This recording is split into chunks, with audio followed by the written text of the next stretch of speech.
What's up YouTube? My name is Hillary and I'm back with another shitty video that's added Friday. Probably won't be added to YouTube until Wednesday. So this video, I want to do more of like a story time, kind of like, a story time. So this one is actually a little bit more about my phase, so to speak, with like drugs. I guess they are drugs, so I don't need to put the quotes. So let's just jump right in because I don't know where the fuck to start for this.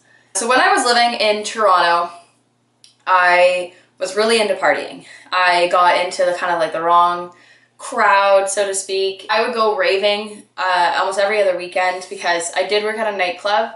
So anytime that I wasn't working at the nightclub, I would be going out raving. And this isn't just like Saturday night. This is Friday, Saturday, Sunday, including till like Monday. I was fucked up. And it wasn't just alcohol. It was like we would go to the bar and we would get really drunk, and then we would end up going to an after hours club and then get really high. And my friends would come at like 6 o'clock in the morning and we'd go to another club. And it's like, then we would go home finally and do more drugs or like sleep or just like be vegetables, because anybody knows that like when you do like chemicals, then you kind of just don't function for like the whole day. So then I would have a nap about half an hour to an hour or so, and then I would get ready and go back out again. And that was literally what I did on the weekends that I wasn't working. It started off on Halloween. Oh boy, how many years ago is this?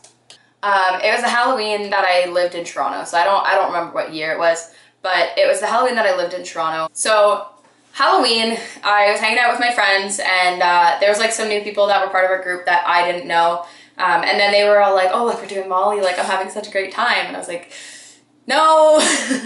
I don't touch that stuff. I thought it was so stupid that people would like just go and get belligerent drunk and like get so fucked up that they don't know what's going on. And I was so against drugs and like binge drinking and blackout drunk. I was against all of that stuff. People actually had to drag me to parties back in high school because like I wouldn't really go. And if I would go, I would just kind of like casually drink or like smoke bong with people, and that was about it. So when I started hanging out with these people, they were like, "Oh, like we're doing Molly and it's so fun. I'm having a great time." And I was like, "Well, that's great, 'cause my night is shit. Like it is dead at this club. This is fucking boring. Everybody's fucked up, and alcohol, you have to drink a fuck lot to even feel anything." And then eventually I was like, "Okay, just give me one."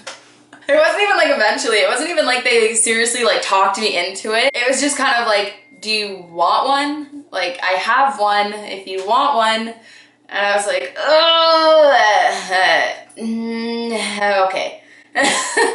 So then I took the Molly, I had it in my hand and I put it in my pocket. And I was like, "Okay, I'll go to the bathroom. I'll put it in my mouth," because they told me it tastes like shit. And it was like a little, it looked like a little ecstasy tablet. It wasn't like a pill form. It was like a little compressed tablet thing. When I went to the bathroom, I went to go put it in my mouth and I realized that it broke in my pocket.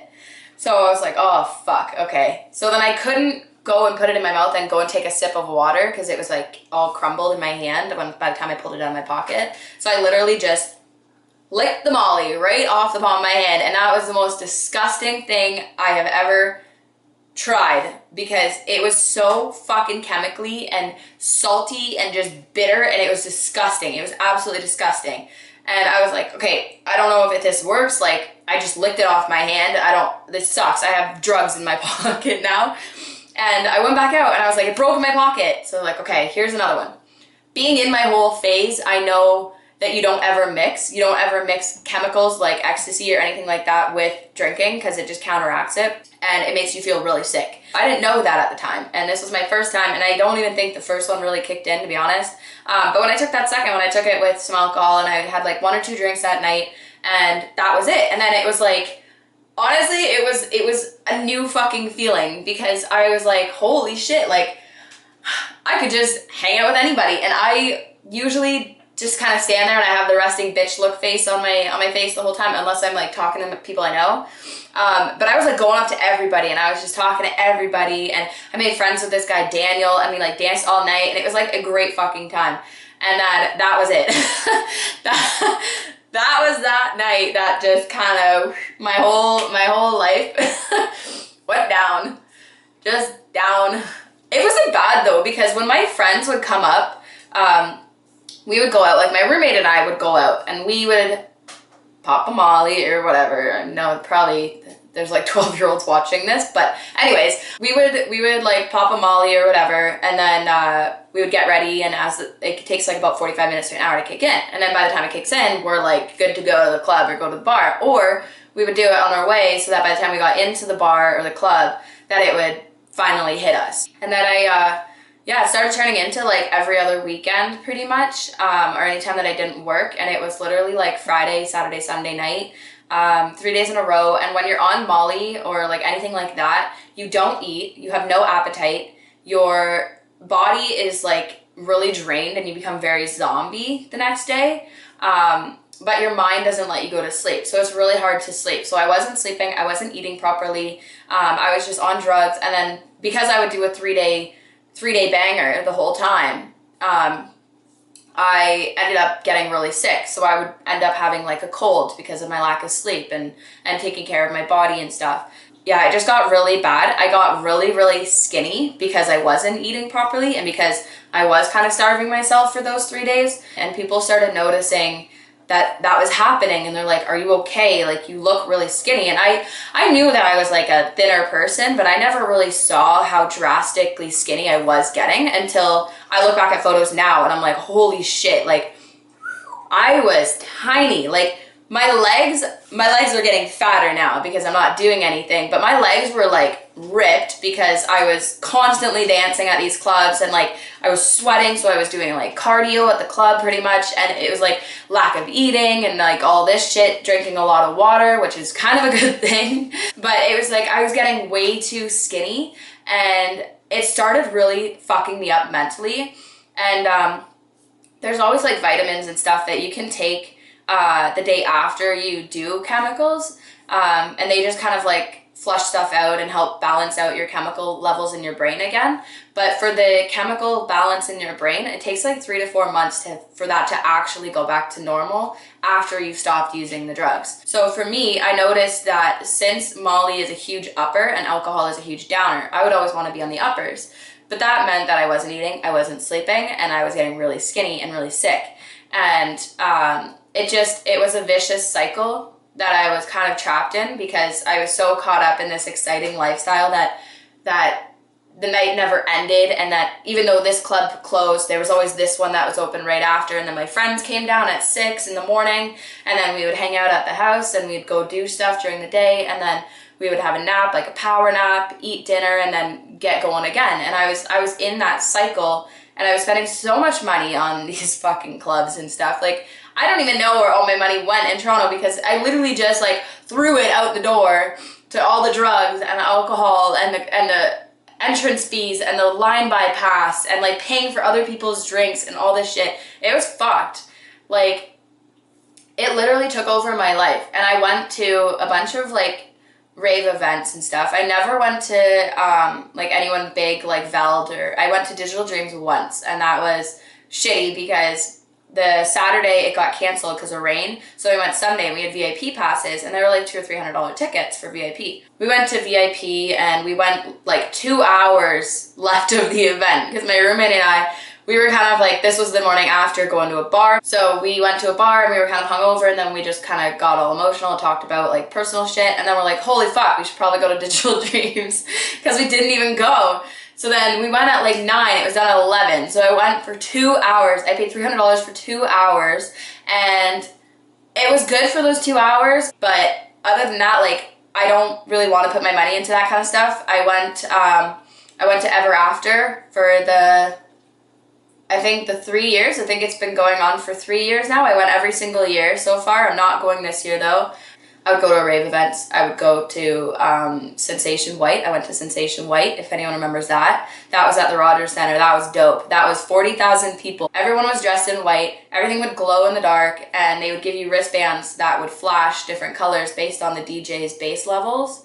And that was a really good time. And again, I got really fucked up. Really fucked up. I don't know how we managed it, but they managed to bring like a hefty amount in to the event, and it wasn't even like we were keeping track really of how much everybody was doing, and it was just kind of like, here, and then they would put like a crystal in your mouth and you would swallow it, and you didn't really realize how much you were taking. And I honestly can't even tell you a number of how much I took that night. Like, I took way too much to the point where I was leaving the event and I was like, oh my God, like I'm gonna throw up, like I can't do this. And a couple of my other friends actually did throw up when we got back to my place. And it was so shitty. I was sick for about a week and a half after that. And then I knew, like, okay, I need to be careful of how much I take of this stuff, because I can't overdo it. You don't want to overdo it. You don't ever want to take too much at one time. You want to take one, see how you feel, then take another one like an hour or 2 hours after it kind of slows down a little bit, then you take another one. But you don't ever just keep taking them like fucking candy. And that was our mistake. And it was like, I wasn't really thinking about the outcome of stuff. It was just kind of like, wow, this is better than alcohol because it's cheaper and it's an upper. It makes me talk to people. It makes me more friendly, and I love dancing, and it gets me in the mood for this type of music and all this stuff. But it really sucked after, because then you would just feel like a fucking vegetable. I had like a battle between like, do I want to keep doing this and do I not want to? And I realized that because it was such an upper and I was always on these uppers, when I wasn't on the drug, I was so depressed. I was such a downer. I didn't want to do anything. I didn't have motivation. I realized that it really started messing with my chemical levels in my brain, and that was not good, and I was not okay with having that. So I decided to just kind of slow down and stop doing it, and I haven't really done it. When I left Toronto, like just before I moved out of Toronto is when we kind of slowed down in that scene, and both of us, me and my roommate, we both kind of just slowed down a little bit, and we both realized like this is a lot of money and we don't want to keep doing this. It's not really good for our bodies. And so we both kind of slowed down in the scene a little bit. We would go to bars, or we just wouldn't go out because we'd go to work. The only time I've ever done it was ever after last year and ever after the year before, and that was it. And like, I don't do it. I don't go to the clubs anymore. Like, I used to go to, if anyone knows Kitchener, I used to go to Beta in Kitchener-Waterloo, like, all the time. Me and my group of friends used to go all the time, and we would always be fucked up.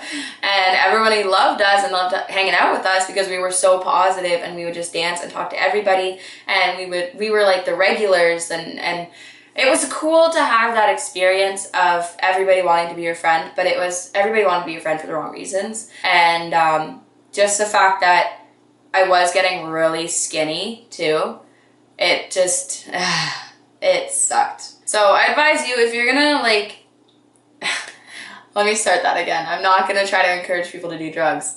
But if you're going to try anything, make sure that you are with people that you trust. Make sure you're in an environment that you feel safe, and make sure you know the outcomes and the possibilities that it could have. Like, there's a lot of cutting now with chemicals. There's a lot of what's that called? Fentanyl. Fentanyl is in MDMA now. It's not MDMA anymore. It's not MDA anymore. It's like cut with fentanyl. Everybody's cutting shit with fentanyl, and that shit is dangerous. And that's also why I decided I don't want to like do that anymore. It doesn't seem worth it to me. And for me personally, like, I don't want to have that chance anymore of feeling like nervous, like this could be the last pill that you take, because you never know. Although it was like a fun experience, and I could say that I've been there, I've tried it, and I had some good moments, and I had some good highs and bad highs and all that stuff. And I would say that I would be careful if I were you. Like, be very, very careful doing any type of like street drug or anything like that. If you do want to experiment, then just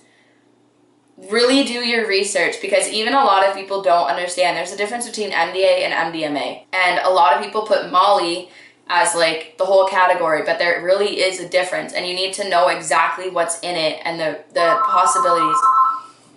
I don't even know why we have a house phone. Okay. A lot of people don't realize like the difference between MDMA and MDA. So if you're gonna do anything like drug related or anything like that, even like if you're gonna smoke weed, I know it's legal in a lot of places and it's like recreational if you have a card and all that stuff, but still, like, do your research. If you've never done this stuff, don't just jump right in. Even alcohol is so much worse for you than weed. You have to do your research, and you have to see the effects that it has on your body, and if it's addictive, and if you have an addictive personality, then maybe you shouldn't necessarily try certain things. You just have to really know what you're getting yourself into and know the risks and accept that if you're gonna do this shit. Because you can't just take a Molly and expect that it's gonna be okay. Like, if you're gonna take that pill or you're gonna smoke that joint, you need to know that there is a chance that you could get fucked up. There is a chance that it could be laced with something or be cut with something. And there is a chance that if you had too much chemicals or anything like that, that you could overdose and you could die. And a lot of people at my age and a little bit younger don't really realize that. And everybody's fucking popping Molly like it's going out of style at these clubs. And it bothers me to see so many of these young kids that are in the same position as me, because I don't want to get that phone call of one of my friends overdosing, and that's like my biggest fear, is that one of my like rave friends would like overdose on drugs or something, and I don't know what I would do if that were the case. So just be very careful. Even with cocaine, I know it's like a big like hype right now, and it's like so cool that you do cocaine, but it's a fucking waste of money. It's like a dime bag this big for $100. And you know how long that takes for you to snort? 5 fucking minutes. 5 minutes and it's gone. I have never done cocaine, and I probably never will, because I just think it's stupid as shit. There are certain things that I do want to try, like I do want to try peyote cactus. Because it's more like natural. It actually is a cactus. Anyways, so I do want to try peyote. I do want to try shrooms, even though like I don't like mushrooms, so I'm kind of, I don't know how I'm gonna do that. But if like, I don't know, I just want to do more like natural stuff. I'm kind of over the whole chemical thing because it just freaks me out. Like, it could be anything. It could be bug spray. It could be rat poison. Like, it could be really anything that people just dig out from underneath their kitchen sink and just put it in a fucking pan and fry it up into a crystal and tell you it's Molly. So yeah, I'm rambling now. I'm just gonna stop this video. That was all for today, and if you like this video, give it a thumbs up. If you don't, I don't fucking care. Just kidding, I care a little bit. Anyways, I'll talk to you guys later, and I'll see you whenever I post this video. Stay cool.